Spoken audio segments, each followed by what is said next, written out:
Hey, good morning, good morning, good morning. I bring you greetings from beautiful Coronado here in Panama.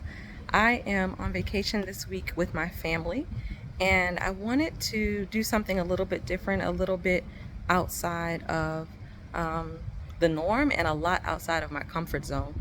So this week, I've decided that in addition to vacationing with my family, I am also going to curate my own solo retreat experience because I know sometimes people wonder, how does the retreat leader refill her cup?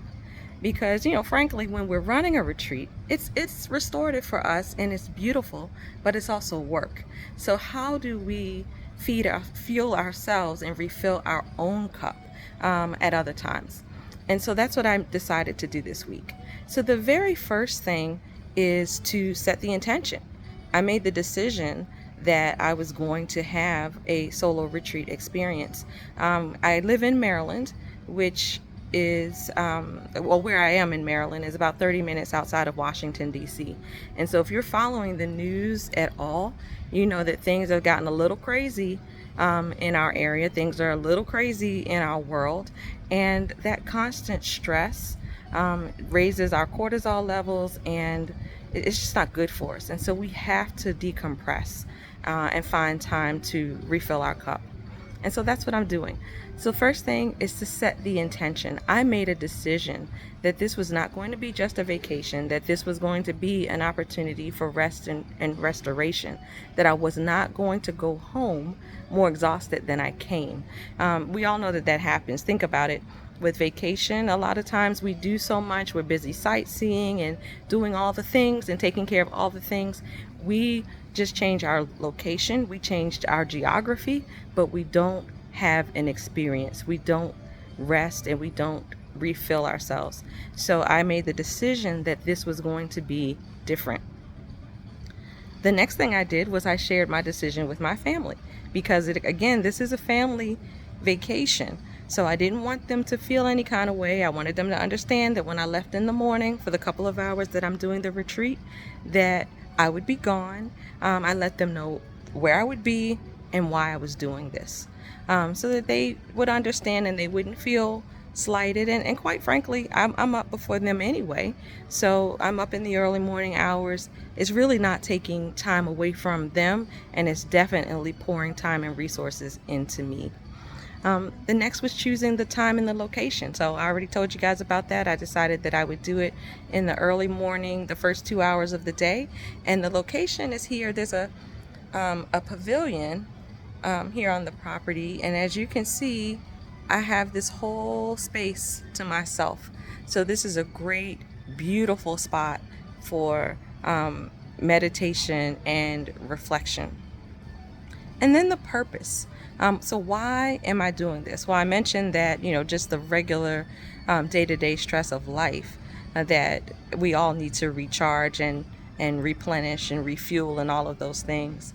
But also to connect, because there's so much noise in our everyday lives that we just don't have an opportunity often to connect with ourselves and connect with a higher power.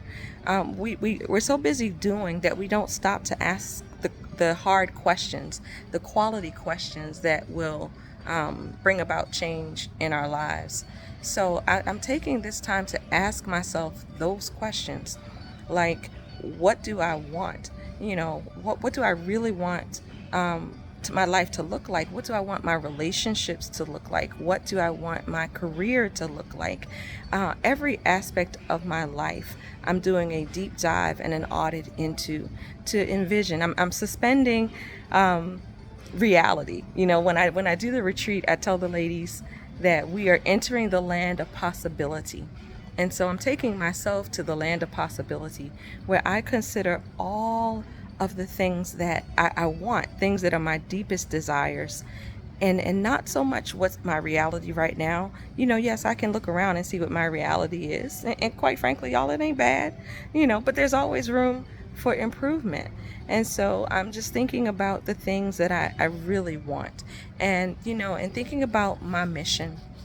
And so really for me, my mission is to become the woman I was created to be, so that I can fulfill the plan and the purpose that God has for my life, because I truly believe each of us was created on purpose for a purpose.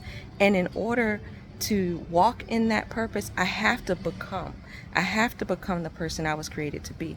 And then my second mission is to help other women do the same. Because the thing is, when we help ourselves, when we get better, everything around us gets better. It produces this beautiful ripple effect. So, so this week, this is what I'm doing. I'm going to be giving you guys an update. So I tried to go live. That was my goal, was to do this live, but the signal here in Panama won't let me be great. So I couldn't do this live. This is the next best thing. I'll record the videos and hopefully there's enough signal to upload. But follow along this week. Please say hi in the comments. Tell me, where do you go for restoration and retreat? And of course, I would be remiss if I did not tell you that registration is still open for a weekend for me, happening October 2nd through the 5th in Grand Cayman. A lot of the things that I'll be doing here with myself this week are things that you can do, that we will be doing in Grand Cayman. But these are also things that you can do solo, so that you can, press the reset button on your nervous system, and you can leave with a different outlook, a different perspective. So I hope you guys enjoyed the video series, and I'll see you tomorrow.